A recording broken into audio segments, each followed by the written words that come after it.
Merhabalar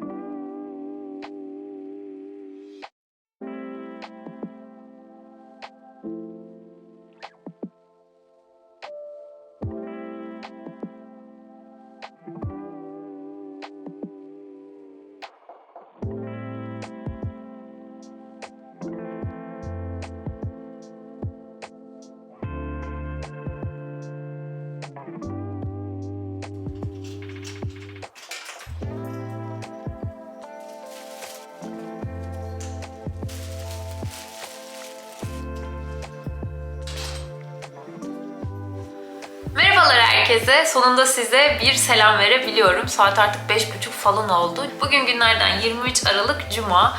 Amacım bu videonun 3 günden oluşan bir vlog olması. Cuma, cumartesi, pazar gününden böyle kısa kısa neler yaptığımızı, işte hafta sonunu nasıl geçiyor bizde, yeni düzenimiz nasıl, bunları aktarabilmek, gösterebilmek.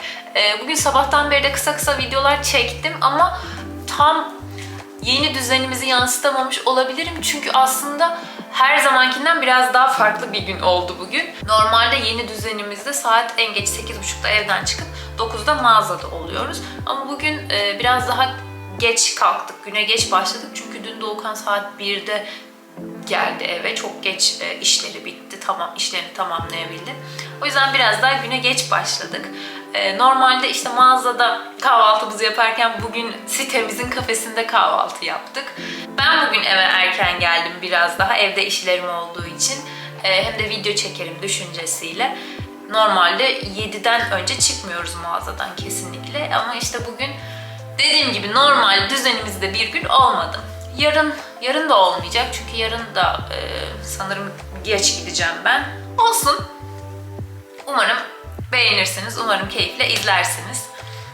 Cuma günleri benim ev toparlama günüm aslında. Çünkü Doğukan'ın akşamları halı saha maçı oluyor haftanın bir günü.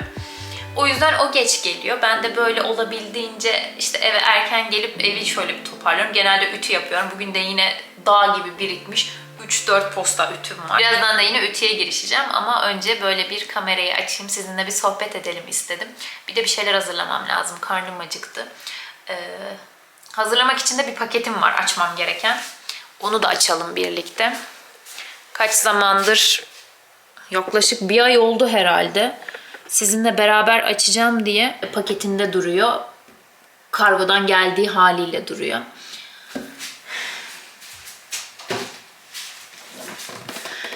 Kettle aldım kendime. Benim kettle'ım yoktu. Çay makinem vardı. Onun altıyla genelde su kaynatıyorduk. Onu da mağazayı açtıktan sonra mağazaya götürdüm. O yüzden eve bir kettle almak durumunda kaldım. Tip olarak belli başlı bir kettle tipi vardır ya, böyle hafif tombul, işte üçgen ağızlı falan. Ben onları çok beğeniyorum. O yüzden böyle o tipte bir şey sipariş verdim. Dediğim gibi siparişi vereli bir aydan fazla olmuş olabilir. Ama hiçbir şekilde fırsat olmadı açmaya, göstermeye. Dediğim gibi bu videoda da göstermek için beklettim açıkçası. Açalım şimdi birlikte.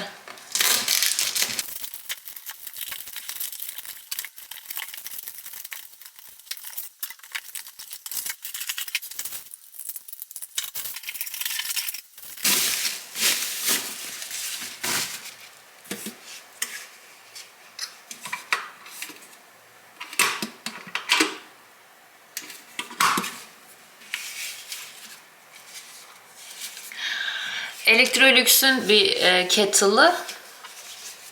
Ben bu tipi çok seviyorum, işte böyle tombul ve üçgen ağızlı oluyor ya. Bu formu çok beğeniyorum kettle'larda. Benim mutfak eşyalarım da genelde böyle, ne deniyor buna? Gri değil de inox mu deniyordu? Öyle olduğu için yine eski yerine koyacağım. Çay makinemin olduğu bir yere. Şöyle üstünde derecesi falan var. Ayarlanabiliyor herhalde. Bir yıkayıp deneyelim. Çok tatlı görünüyor. Few moments later. Hadi deneyelim. Bir şey diyeceğim. Çok tatlı olmadı mı? Bakın şöyle. Burada göstergesi var. 2 tane düğmesi var zaten. Direkt ısıtmaya başladı. Hatta bayağı bir ısındı şu anda.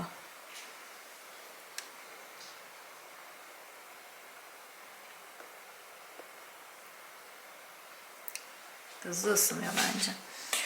Şurasında da şöyle su miktarını gösteren bir göstergesi var.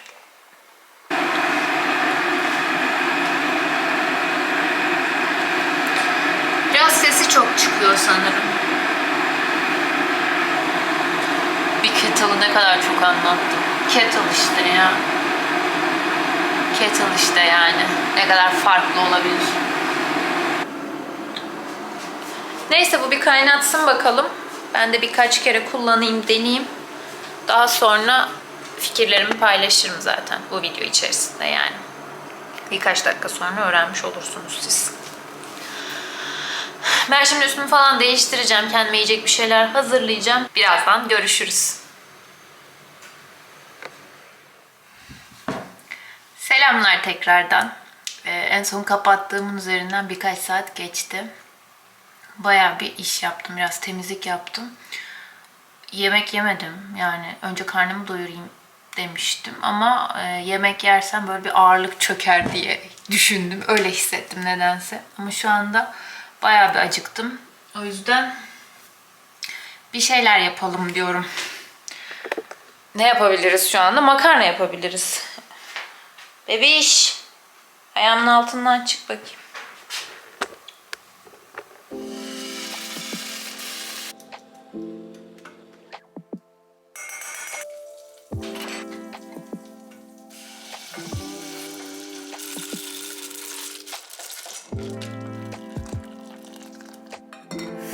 Çocuğun hali ne böyle ya?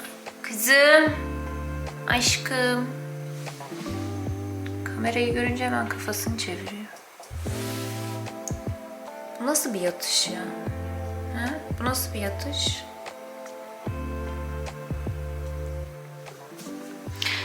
Siz ne yapıyorsunuz? Daha da nasılsınız? Böyle tek başıma kamerayla konuşmaya bayağı alıştım. Eskiden çok garipsiyordum ama şu an tek başımayken çok iyiyim. Ama hala yanımda birileri varken bayağı bir zorlanıyorum açıkçası. Bu arada bir şey söyleyeceğim. Çekilişi açıklamama çok az kaldı. 2 gün sonra açıklayacağım. Instagram'dan da paylaşacağım hikayeden.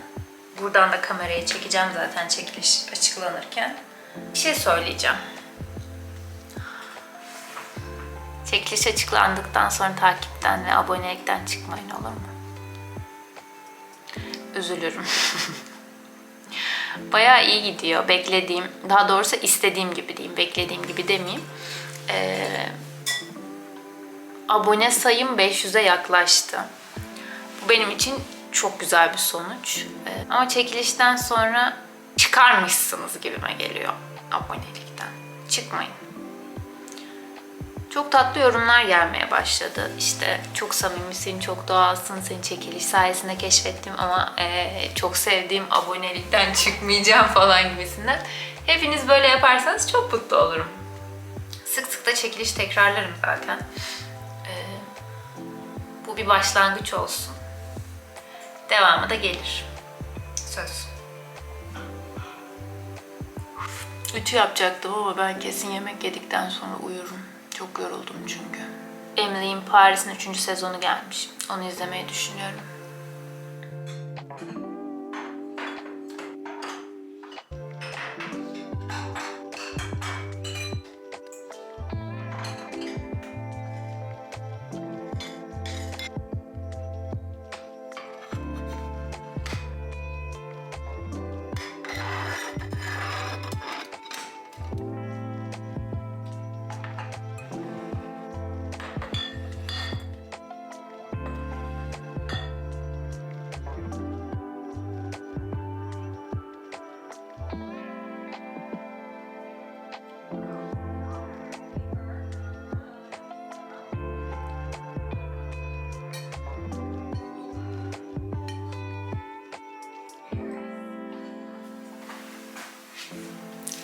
Günaydın. Dünden beri tipimde hiçbir değişiklik olmadığı için belki anlayamazsınız ama bugün cumartesi oldu arkadaşlar. Hatta saat şu an günaydın demek için biraz geç. Günaydın demem gerekiyormuş. Saat sabahın 9'undan beri temizlik yapıyorum.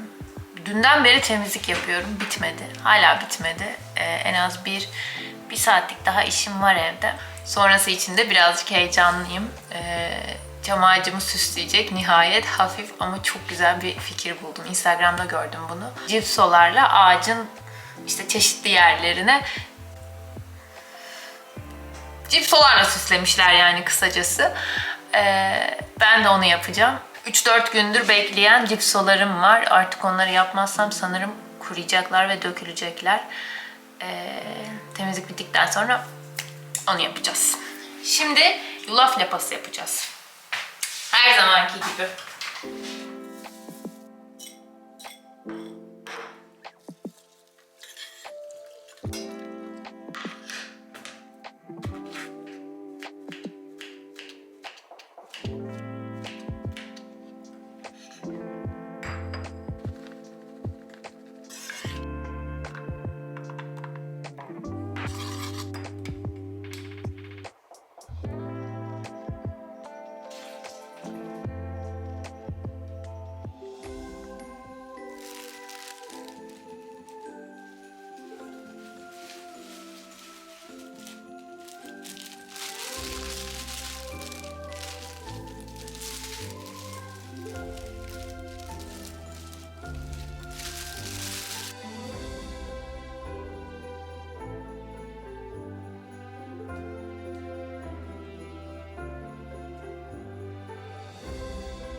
Işık biraz tersten vurduğu için görebiliyor musunuz tam emin değilim ama gerçekten çok güzel oldu.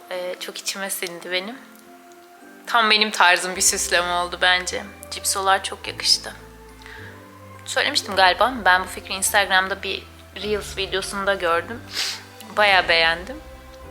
Tabii onun ağacı daha güzeldi benimkine göre. Daha böyle tombik falandı. Daha kısa boylu, biraz daha dalları geniş uzamıştı falan. Neyse. Bu da çok güzel oldu bence. Instagram'a da Reels çekerim diye dünkü elbisemi giydim ama bakalım nasıl olacak bilmiyorum. Ben bu Reels çekme işini beceremiyorum bence. Şimdi hazırlanıp bir an önce showroom'a geçmem lazım. Çok geç kaldım zaten. Çok güzel oldu.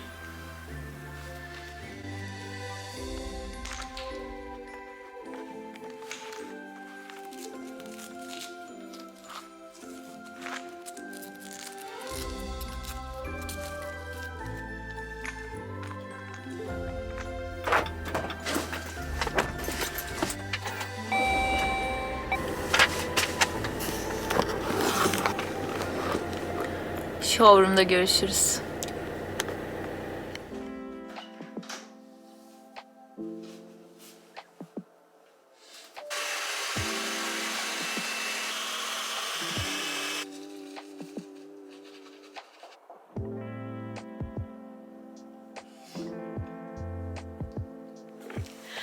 Günaydın.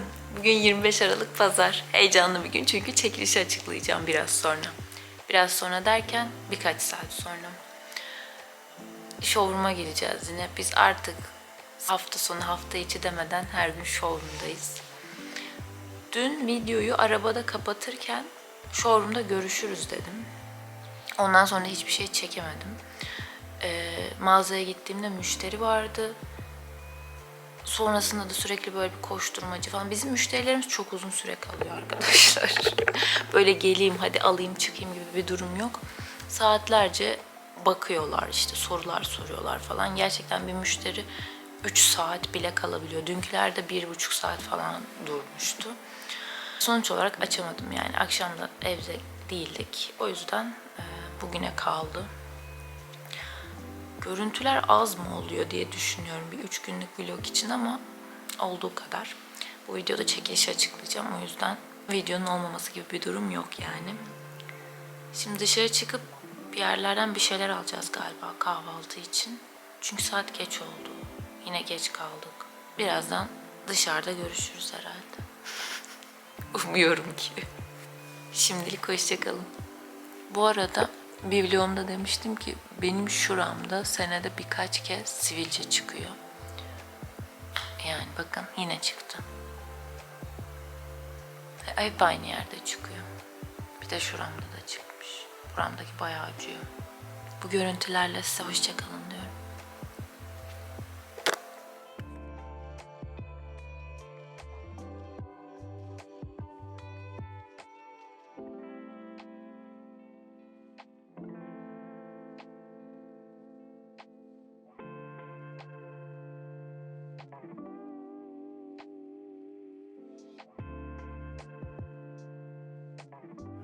Bir şey diyeceğim. Çok heyecanlandım.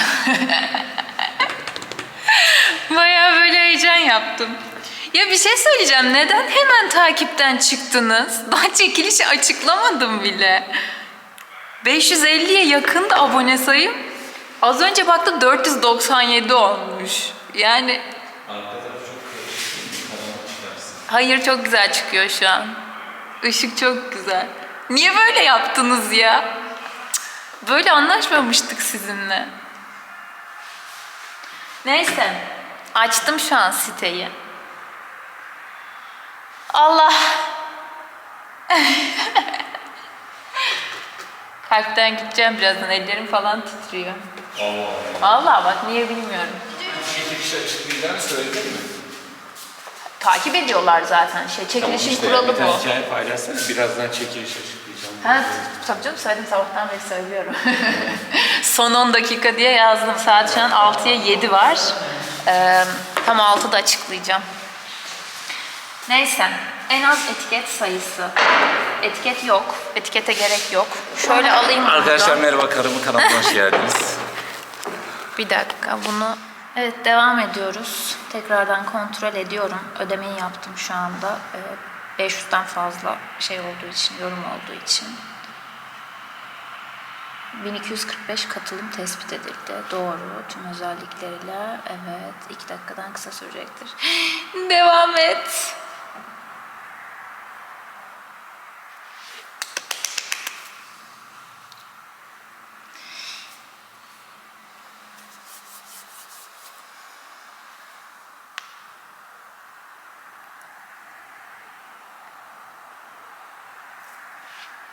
Kazanan Gaye Akbulut. Çekilişi başlatıyorum. Evet. Başlat bakalım.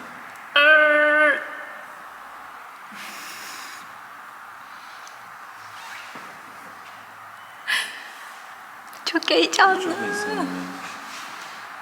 Birinci. Mia. Mia.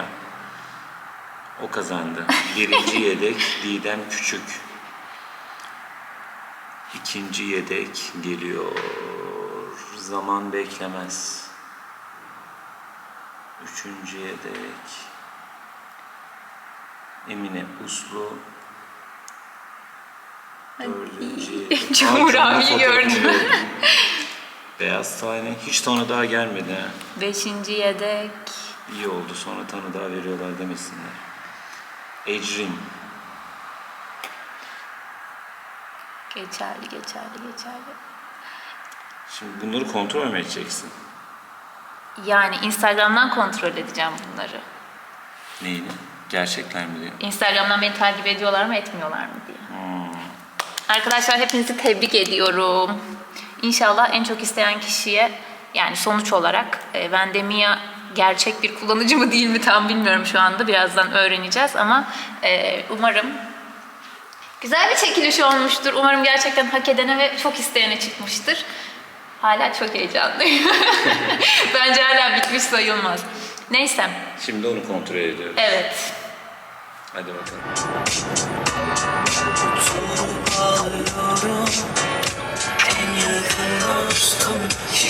En yakın dostum karım. Ne yapıyorsun? Savrulur saçlarında hayatım. Seni sorsunlar benden her zaman. Böyle de geçiyor hayat, böyle de bitiyor bizim umudum cennetten.